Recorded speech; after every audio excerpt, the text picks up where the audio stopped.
नमस्कार, हस्तीस कोकणी किचनमध्ये तुमचं पुन्हा एकदा मनपूर्वक स्वागत। आज आपण पोहे बटाटा वडे करणार आहोत। तर इथे मी 1 वाटी पोहे घेतलेले आहेत। हे जाडे पोहे आहेत। आता हे पोहे आपण एका भांड्यात घेऊया आणि आता हे पोहे आपल्याला 3 पाण्याने स्वच्छ धुवून घ्यायचे आहेत। तर इथे मी 3 पाण्याने स्वच्छ धुवून घेतलेले आहेत। आता यामध्ये 2 मोठे चमचे आपल्याला दही घालायचे आहे। दह्याने याला एक छान अशी एक चव येते, म्हणून 2 चमचे दही अवश्य घाला आणि यामध्ये 1 मोठा चमचा पाणी घाला आणि त्यानंतर हे मिक्स करून घ्या।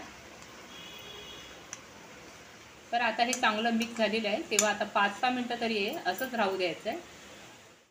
तर आता इथे 7-8 मिनटं झालेली आहेत। बाजूला मी तेलही गरम करायला ठेवलेलं आहे। गॅसची आग कमीच ठेवलेली आहे। आता हे पोहे आपण हाताने असे चुरगळून घेऊया। तर पोहे मी छान असे एकजीव करून घेतले आणि इथे आपल्याला 2 बटाटे मध्यम असे उकडून घ्यायचे। बटाटे आपल्याला छान असे कुस्करून घ्यायचे। तर याप्रमाणे बटाटे तुम्ही एकजीव करून घ्या चांगले। बाहेर छान पाऊसही पडत आहे, तेव्हा पावसामध्ये खाण्याची मजा काही वेगळीच असते। तेव्हा हे वडे तुम्ही नक्कीच करून बघा। आता बटाटेही माझे छान असे एकजीव करून झाले। आता यामध्ये पोहे घालूया जे आपण एकजीव करून घेतले। आता पोहे आणि बटाटे दोन्ही एकजीव करून घ्यायचे। तर पोहे, बटाटा आणि दही छान असं एकजीव झालेलं आहे। तर हात आता मी स्वच्छ धुवून घेते आणि बाकीचे साहित्य नंतर दाखवते। आता यामध्ये 1 मोठा चमचा आपल्याला तांदळाचं पीठ घालायचं आहे। त्यानंतर यामध्ये 1 लहान कांदा बारीक चिरून घालायचा आहे आणि 1 हिरवी मिरची बारीक चिरून घालायची आहे। थोडीशी कोथिंबीर बारीक चिरून घालायची। त्यानंतर बाजारी आलं लसूणची पेस्ट अर्धा चमचा मी घालत आहे। आता अर्धा चमचा हळद घालायची आहे, पाव चमचा हिंग, अर्धा चमचा लाल तिखट, आपण मिरचीही घातलेली आहे तेव्हा लाल तिखट तुमच्या आवडीप्रमाणे घाला, पाव चमचा चाट मसाला, कारण आपण दही घातलेले आहे तेव्हा चाट मसालाही आंबट असतो त्याप्रमाणेच घाला, पाव चमचा गरम मसाला, चवीनुसार मीठ घालायचं आहे। परत एकदा हाताने एकजीव करून घ्यायचं आहे। आधी पाणी घालायचं नाही, जर वाटली गरज तर 1-2 चमचे यामध्ये पाणी घाला। तर आता सर्व साहित्य मसाले एकत्र झालेले आहेत, छान एकजीव झालेत। तेव्हा आता वडे करायला घेऊया। इथे मला पाण्याची गरज लागलेली नाही। परत एकदा मी हात स्वच्छ धुवून घेतलेत। आता यातला थोडासा गोळा घ्यायचा आहे। तर तुम्हाला जसे जाड पाहिजे बारीक पाहिजे त्याप्रमाणे गोळा घ्या आणि हातावर असे गोल करा, त्यानंतर थोडंसं चपटं करा।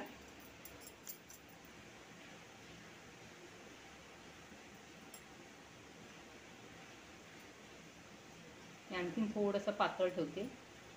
तर असेच वडे बाकीचे करून घेऊया। तर माझे सर्व वडे थापून झालेले आहेत। आपण घेतलेल्या साहित्यामध्ये 14 वडे झालेले आहेत। आता आपण तळायला घेऊया। आता एक एक वडा सोडायचा आहे। मी ते 3 वडे यामध्ये सोडलेले आहेत। गॅसची आच आता इथे मध्यम करायची आहे। आता पलटवून घेऊया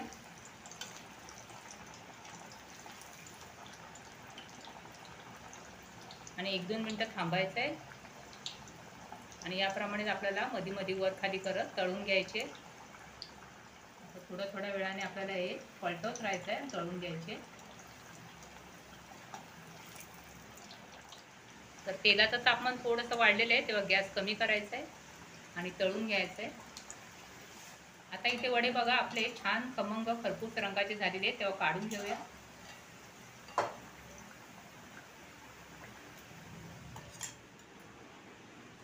परत एकदा तुम्हाला तळून दाखवते। तर 2-3 वडे असे सोडायचे, गॅसची आच इथे मध्यम करायचे, थोडा वेळ थांबायचं आहे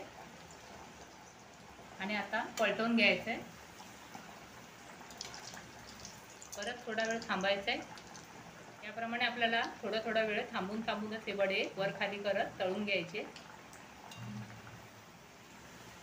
आता इथे वड्याचा रंग थोडासा बदलला की गॅसची आच कमी करायचे, परत गॅसची आच मध्यम ठेवून आपल्याला हे वडे तळून घ्यायचे। तर आपले हेही वडे छान खमंग खरपूस रंगाचे झाले, काढून घेऊया।